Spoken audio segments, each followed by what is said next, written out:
জুতা আর মানুষ যদি আপনাকে ব্যথা দেয় আর সেই ব্যথায় আপনি যদি কষ্ট পান, তাহলে বুঝে নিবেন ওরা আপনার যোগ্য না। সেগুলো জীবন থেকে ফেলে দেন। আসসালামু আলাইকুম আমার ভাই বোনেরা, কেমন আছেন? আশা করি ভালো আছেন।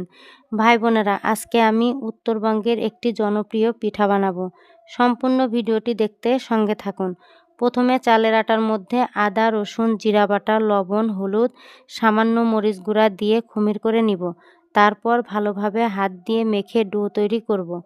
তারপর রুটি বানানো পিঁড়ায় রুটি বানিয়ে ছোট পিস করে কেটে নিব। তারপর ভেজে রাখা আলু ভাজি দিয়ে এক এক করে পিঠা তৈরি করব।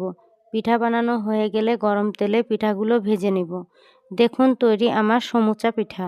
তো ভাই বোনেরা, এই ছিল আমার আজকের পিঠা বানানোর রেসিপি। আমার ভিডিওটি ভালো লাগলে অবশ্যই লাইক, কমেন্ট, শেয়ার করে পাশে থাকবেন। সবাই ভালো থাকবেন, সুস্থ থাকবেন। আল্লাহ হাফেজ।